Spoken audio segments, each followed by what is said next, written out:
সূরা তওবা 111 আয়াত থেকে বাংলা অনুবাদ করছি। আল্লাহ ক্রয় করে নিয়েছেন মুসলমানদের থেকে তাদের জান ও মাল এই মূল্যে যে তাদের জন্য রয়েছে জান্নাত। তারা যুদ্ধ করে আল্লাহর রাহে অতঃপর মারে ও মরে।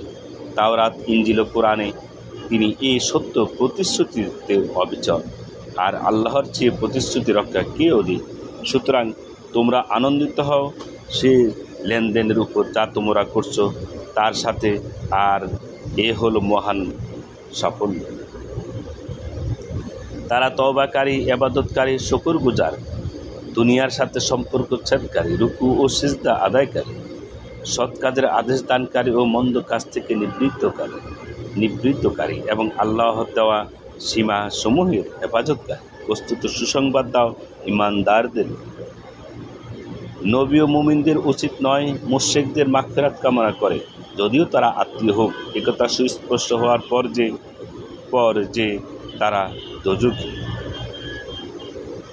আর ইব্রাহিম কর্তৃক স্বীয় পিতার মাগফিরাত কামনা ছিল কেবল এই প্রতিশ্রুতির কারণে যা তিনি তার সাথে করেছিলেন। অতঃপর যখন তার কাছে একথা প্রকাশ পেল যে সে আল্লাহর শত্রু, তখন তার সাথে সম্পর্ক ছিন্ন করে নিলেন। নিঃসন্দেহে ইব্রাহিম ছিলেন বড় কোমল হৃদয়, সহনশীল। আর আল্লাহ কোনো জাতিকে হেদায়েত করার পর পথভ্রষ্ট করেন না যতক্ষণ না তাদের জন্য পরিষ্কারভাবে বলে দেন সেসব বিষয় যা থেকে তাদের বেঁচে থাকা দরকার। নিঃসন্দেহে আল্লাহ সব বিষয়ে ওয়াকিফ হাল। নিশ্চয়ই আল্লাহর জন্য আসমানসমূহ ও জমিনের সাম্রাজ্য। তিনিই সিজদা করেন, তিনি জিন্দা করেন এবং মৃত্যু ঘটান। আর আল্লাহ ব্যতীত তোমাদের জন্য কোনো সহায়ও নেই, কোনো সাহায্যকারী।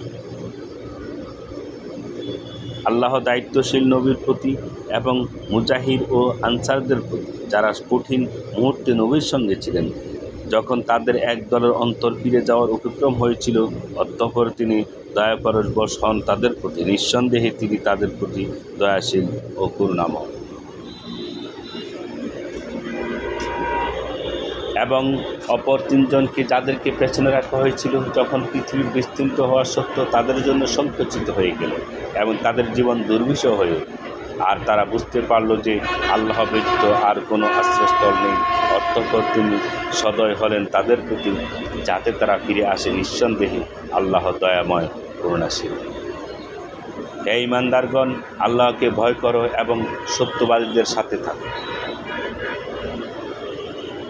মদিনাবাসী ও পার্শ্ববর্তী পল্লীবাসীদের উচিত নয় রাসূলুল্লাহর সঙ্গে ত্যাগ করে পেছন থেকে যাওয়া এবং রাসূলের প্রাণ থেকে নিজেদের প্রাণ অধিক প্রিয় মনে করা। এটি এজন্য যে আল্লাহর পথে যে তৃষ্ণা, ক্লান্তি, ক্ষুধা তাদের স্পর্শ করে এবং তাদের এমন পদক্ষেপ যা কাফেরদের মধ্যে ক্রোধের কারণ হয়, আর শত্রুদের পক্ষ থেকে তারা যা কিছু প্রাপ্ত হয় তার প্রত্যেকটির পরিবর্তে তাদের জন্য লিখিত হয়ে নেক আমল। নিঃসন্দেহে আল্লাহ সৎকর্মশীল লোকদের হক নষ্ট করেন না।